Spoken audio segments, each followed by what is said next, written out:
नमस्कार, प्रणाम। मैं दमन तिवारी हूँ और आप सभी का स्वागत करता हूँ आपके अपने यूट्यूब चैनल गलता महोदय में।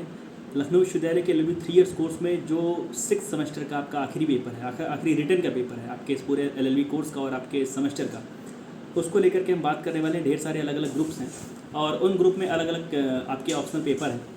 अपने सबसे पहले वीडियो में हम बात करने वाले हैं जो इलेक्टिव ग्रुप 2 है, कॉन्स्टिट्यूशनल ग्रुप जिसको बोलते हैं, और जो इसमें आपका पेपर है constitutional functionaries and Indian challenges. ये आपका पेपर है जिसमें आपके पास 4 यूनिट है और पहली यूनिट में आपके पास इलेक्टोरल प्रोसेस है जिसमें आपको फ्री एंड फेयर इलेक्शन के विषय में, बैकअप के विषय में, इलेक्शन कमीशन ऑफ इंडिया का मतलब, रिप्रेजेंटेशन ऑफ पीपल और जो कंटेम्प्रेरी इश्यूज़ हैं, समसामयिक विषय उसको लेकर के पढ़ना होता है। दूसरी यूनिट जो है वो लोकल सेल्फ गवर्नेंस की है। लोकल सेल्फ गवर्नेंस का मतलब क्या होता है, 73, 74 अमेंडमेंट आपको पढ़ना है, 243 पढ़ना होता है। लोकल सेल्फ गवर्नेंस का जो कंपोजिशन, पावर एंड फंक्शन है, संगठन, शक्तियाँ और कार्य कर्तव्य वगैरह पढ़ना है। लोकल सेल्फ गवर्नेंस में जो कंटेम्प्रेरी इश्यूज़ हैं पहली यूनिट की तरह यहाँ पर भी है।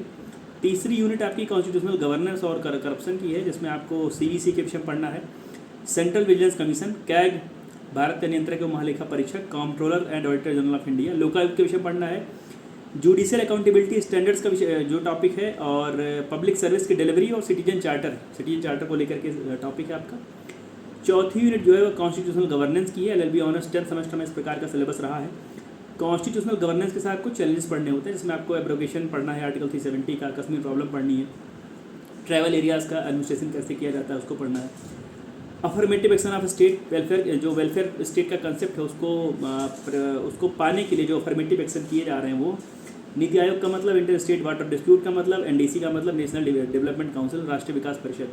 तो LLB 3 और 6 सेमेस्टर के कॉन्स्टिट्यूशनल ग्रुप के कॉन्स्टिट्यूशनल फंक्शनरीज और इंडियन चैलेंजेस पेपर के जो टॉपिक्स की बात अगर जरूरी करें, हर यूनिट में आप देखिए तो 3 से 4 टॉपिक हैं। अगर आप 2-2 पढ़ करके जा रहे हैं तो भी आपके लिए बेहतर होगा। खैर, जरूरी सवाल की अगर बात करें तो एक सवाल आपको इलेक्शन कमीशन ऑफ इंडिया का पढ़ना है। इलेक्शन कमीशन ऑफ इंडिया का मतलब क्या है, उसकी हिस्ट्री जान लीजिएगा। TN सेशन साहब बहुत जाने माने इलेक्शन कमिश्नर रहे, चीफ इलेक्शन कमिश्नर रहे।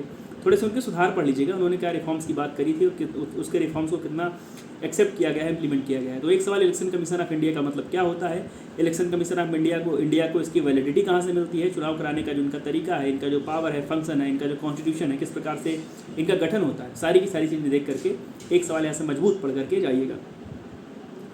रिप्रेजेंटेशन ऑफ पीपल, आपने डिलिमिटेशन पढ़ा होगा, रिप्रेजेंटेशन ऑफ पीपल पढ़ा होगा, कैसे एडल्ट सफरेज पढ़ा होगा। तो जो हमारे देश में वयस्क मताधिकार का जो कंसेप्ट है, हमारे देश में जो वयस्क मताधिकार का जो एक अवधारणा है कि वयस्क लोग जो वोट देंगे, एक वोटर इलेक्टोरल रोल बनेगा, मतदाता सूची बनेगी, पीपल का रिप्रेजेंटेशन, प्रतिनिधित्व। जैसे लखनऊ लोकसभा क्षेत्र है, यहाँ पर अगर मान लीजिए 1 लाख आदमी है तो 1 लाख आदमी का जो प्रतिनिधित्व है वो एक व्यक्ति कर रहा है, लोकसभा में, सदन में एक व्यक्ति कर रहा है। तो जो ये एक मंशा रही थी, संविधान निर्माताओं की एक मंशा रही थी कि एक व्यक्ति का जो प्रतिनिधित्व है, भले वोट दे रहा है या नहीं दे रहा है, जो जीता हुआ प्रत्याशी है उसको, लेकिन ये माना जाएगा कि उसका प्रतिनिधित्व लोकसभा में, सदन में, उच्च सदन में, निम्न सदन में फला व्यक्ति कर रहा है। तो जो उसके आपस के एक संबंध है, जो उसके अंदर ये जानकारी है कि हाँ मेरा रिप्रेजेंटेशन हो रहा है, उसको लेकर के एक निबंधात्मक किस्म का प्रश्न आने की उम्मीद रहती है। उसके बाद लोकल सेल्फ गवर्नेंस से आपके लिए जो जरूरी चीज़ है वो उसका कंपोजिशन, पावर, फंक्शन को देखिएगा। त्रिस्तरीय पंचायत व्यवस्था हमारे यहाँ पर है, ग्राम पंचायत है, जिला पंचायत है, क्षेत्र पंचायत है। तो ये पंचायतों का मतलब क्या होता है, महानगर पालिका जिसको बोलते हैं आप, महानगरों में नगर पालिका, नगर पंचायत। तो इन सब के विषय में पढ़िएगा, किस संविधान संशोधन से चीज़ें लाई गई थी, और उसके बाद जो इसका कंपोजिशन, पावर, फंक्शन है उसको कायदे से देख लीजिएगा। जब ये पढ़ रहे हो तो उस समय अगर कोई रेलिवेंट केस लॉज है, अगर कोई कंटेम्प्रेरी इशू पर, कोई बर्निंग इशू पर कोई रेलिवेंट केस लॉज अगर है तो उसको भी वहाँ पर लिखने का प्रयास कीजिएगा। उसके बाद तीसरी यूनिट में आते हैं, यहाँ से आपको 2 से 3 सवाल मिलने की उम्मीद रहती है। सेंट्रल विजिलेंस कमीशन, जिसको सतर्कता आयोग बोलते हैं, सतर्कता आयोग का काम क्या है, मुख्य रूप से जो केंद्र सरकार के कर्मचारी हैं, जो केंद्रीय सेवाओं में लोग हैं, उनके ऊपर सतर्कता रखने के लिए, उनके ऊपर जांच पड़ताल बिठाने के लिए, उनको चेक एंड बैलेंस करने के लिए इस आयोग का गठन हुआ था। तो आपको ये देखना है कि जो सेंट्रल विजिलेंस कमीशन है उसका मुख्य रूप से काम क्या है, उसका जो संगठन है, उसका जो गठन है किस प्रकार से होता है, उसके पावर्स क्या है, फंक्शंस क्या है। दूसरी चीज़ आपके लिए लोकायुक्त जरूरी है। ओम्बुड्समैन शब्द आपने सुना होगा, बैंकिंग लॉ में आपने बैंकिंग ओम्बुड्समैन सुना होगा, अन्ना हजारे जी का आंदोलन आपको याद होगा। तो लोकपाल को लेकर के, लोकायुक्त को लेकर के बहुत बड़ी चर्चा है। लोकपाल, लोकायुक्त से जब आप पढ़ते हैं तो यहाँ पर आपका जो टॉपिक है सिलेबस में आपके, वो लोकायुक्त है। लोकायुक्त का मतलब क्या होता है, लोकायुक्त का कार्य करने का तरीका क्या है, ढंग क्या है, उसकी पोजीशन, उसकी हैसियत क्या है, इस प्रकार से चीज़ों को पढ़ करके जाइएगा। जुडिशियल अकाउंटेबिलिटी को फिक्स करने के लिए न्यायपालिका के उत्तरदायित्व को फिक्स करने के लिए, न्यायपालिका के उत्तरदायित्व को स्थापित करने के लिए सिटीजन चार्टर की क्या व्यवस्था है। सिटीजन चार्टर एक ऐसा चार्टर जिसमें तमाम सारे पैमाने लिखे हुए हैं कि इस काम के लिए इतना समय, इस काम के लिए इतना समय। इस प्रकार से एक तरीके से देखें तो वो नागरिकों के लिए एक सुविधा का पत्र है, श्वेत पत्र है, जिस पर आपको, जैसे एक सामान्य सा नियम है कि आप FIR लिखाने जाओ तो आपको इतने समय में FIR की कॉपी मिलनी चाहिए। आप अगर फला मामला कर रहे हो तो आपको इस मामले का जो हल है, निराकरण है, वो इतने समय में मिलना चाहिए। तो वैसे ही सिटीजन चार्टर एक ऐसा पत्र है जिसमें तमाम सारे ऐसे सूत्र लिखे हैं, मापदंड लिखे हैं कि आपका काम कब कितने समय में आपका पूरा होना चाहिए। उसके बाद चौथी यूनिट से 2 सवाल आपके लिए बहुत ज़रूरी हैं। एक तो आपको ये देखना है कि जो अफर्मेटिव एक्शन ऑफ स्टेट के रूप में जो एब्रोगेशन हुआ आर्टिकल 370 का, कश्मीर में जो समस्या थी उसमें 370 हटने के बाद किस हद तक सुधार आया है, किस हद तक कहें तो स्थिति बदली है, पहले की तुलना में स्थिति बदली है या बिगड़ी है, वो आपको निर्धारित करना है। आपके सवाल का जो आपका जवाब, आपके लिखने का तरीका निर्धारित करेगा। तो स्टेट के अफर्मेटिव एक्शन के रूप में और एक कंटेम्प्रेरी इशू होने के नाते, समसामयिक विषय के होने के नाते आपको आर्टिकल 370 की जानकारी करनी है। 370 के बाद क्या क्या चीज़ें बदली हैं, क्या क्या परिवर्तन आए हैं, उसको कायदे से पढ़ करके जाइएगा।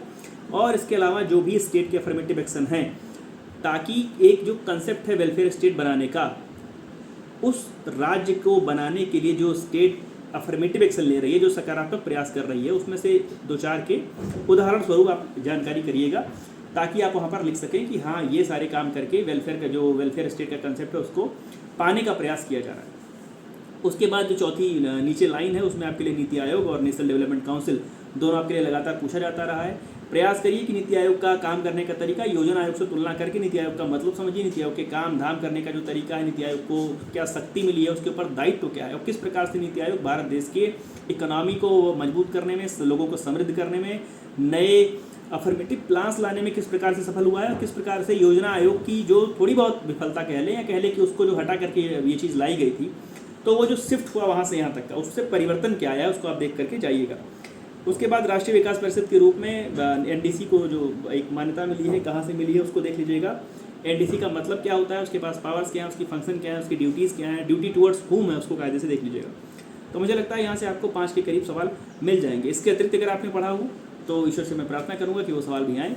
आप सभी लोगों को एक बार पुनः LLB का आपका ये कोर्स खत्म होने की, रिटर्न वाले एग्जाम के कोर्स खत्म होने की ढेर सारी शुभकामनाएं। आप सभी हमारे इस वीडियोस को पहले दिन से पसंद करते आए हैं, लाइक करते आए हैं और मुझे अपनी समीक्षा से आपने अवगत कराया है, अपनी शिकायतों से लगातार अवगत कराया है और मुझे थोड़ा सा बेहतर करने के लिए प्रोत्साहित किया है। तो ढेर सारी शुभकामनाएं आप सभी को, आपके उज्ज्वल भविष्य की कामना करता हूँ और हम सभी लोग जुड़े रहेंगे एक साथ। हमारे संबंध जो है वो सुस्त नहीं पड़ेंगे।